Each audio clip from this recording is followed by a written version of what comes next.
Gaza, Iran, dan trauma militer Israel, krisis ganda yang mengancam keamanan nasional.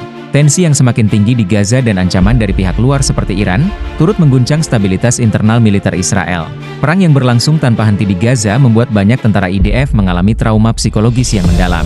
Beberapa tentara bahkan merasa terjebak dalam konflik yang tak kunjung selesai, mengakibatkan beberapa di antaranya memilih mengakhiri hidup, seakan-akan tidak ada jalan keluar dari situasi yang mereka hadapi. Ketegangan ini semakin diperparah dengan berita tentang serangan dan rencana pembunuhan yang semakin meningkat, baik dari Hamas maupun pihak luar seperti Iran. Di tengah situasi ini, pihak militer Israel menghadapi dilema besar dalam mempertahankan kesiapan pasukannya. Beberapa tentara dilaporkan merasa terisolasi, dan tak lagi memiliki motivasi untuk terus bertempur di medan perang yang brutal ini. Konflik ini juga menimbulkan kecemasan di kalangan keluarga tentara, yang khawatir tentang kondisi mental dan fisik anak-anak mereka yang terlibat dalam pertempuran. Sementara itu, usaha mata-mata Iran untuk menyusup ke dalam jajaran militer Israel semakin memperburuk ketegangan di dalam negeri. Dengan adanya rencana pembunuhan terhadap tokoh-tokoh penting di IDF, seperti Komandan Pangkalan Negev, Jenderal Yotam Sler, Israel semakin fokus pada keamanan internal. Agen mata-mata yang bekerja untuk Iran, yang sebelumnya tidak terdeteksi, kini menambah ancaman baru bagi Israel, baik di dalam negeri maupun di luar negeri. Upaya pembunuhan terhadap Yotam Sler, yang memiliki peran vital dalam mengendalikan operasi militer dan strategis di Pangkalan Negev, jelas menunjukkan betapa pentingnya posisi dia bagi keberlanjutan operasional IDF. Pangkalan Negev, yang menjadi rumah bagi jet tempur siluman F-35, menjadi simbol utama kekuatan militer Israel. Mengingat peran strategisnya, tak heran jika Iran menargetkan komandan tersebut sebagai bagian dari upaya memperlemah daya tempur Israel.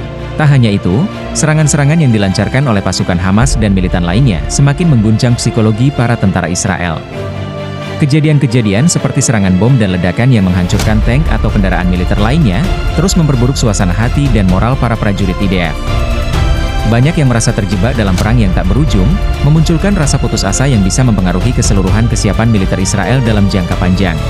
Meskipun Israel berusaha untuk menanggulangi serangan ini melalui operasi militer yang lebih intens, dampak psikologis dan mental yang dialami oleh para tentara IDF tampaknya menjadi masalah yang semakin sulit diatasi. Kini, Israel harus mempertimbangkan langkah-langkah strategis tak hanya dalam aspek militer, tetapi juga dalam menangani masalah psikologi dan moral pasukannya, agar mereka tetap dapat mempertahankan pertahanan di tengah krisis ini. Meskipun Israel berusaha untuk menanggulangi serangan ini melalui operasi militer yang lebih intens, dampak psikologis dan mental yang dialami oleh para tentara IDF tampaknya menjadi masalah yang semakin sulit diatasi. Kini, Israel harus mempertimbangkan langkah-langkah strategis tak hanya dalam aspek militer, tetapi juga dalam menangani masalah psikologi dan moral pasukannya, agar mereka tetap dapat mempertahankan pertahanan di tengah krisis ini. Di sisi lain, Iran juga terus memperkuat peranannya dalam konflik ini, baik melalui upaya penggalangan dukungan internasional maupun dengan mengirim agen-agen mata-mata ke dalam wilayah Israel. Langkah-langkah ini menunjukkan bahwa Iran tidak hanya ingin menyerang dari luar, tetapi juga berusaha menggerogoti kekuatan Israel dari dalam. Ancaman terhadap pangkalan strategi seperti Negev, serta upaya pembunuhan terhadap tokoh-tokoh militer terkemuka, menjadi bukti jelas bahwa Iran siap untuk mengambil langkah ekstrim demi meraih tujuannya. Ketegangan di Gaza dan ancaman dari luar semakin menyatukan rivalitas regional, dengan Israel dan Iran menjadi dua pihak yang saling berhadapan dalam perang dingin yang bisa meluas kapan saja. Semua kejadian ini menandakan bahwa perang ini bukan hanya tentang pertempuran fisik, tetapi juga tentang perang psikologis dan strategi jangka panjang. Israel kini tidak hanya berperang di lapangan, tetapi juga berjuang untuk menjaga moral dan ketahanan mental para tentara serta menghadapi ancaman yang datang dari dalam dan luar negeri. Nantikan video-video selanjutnya tentang keagamaan hanya di channel Harian Hamba.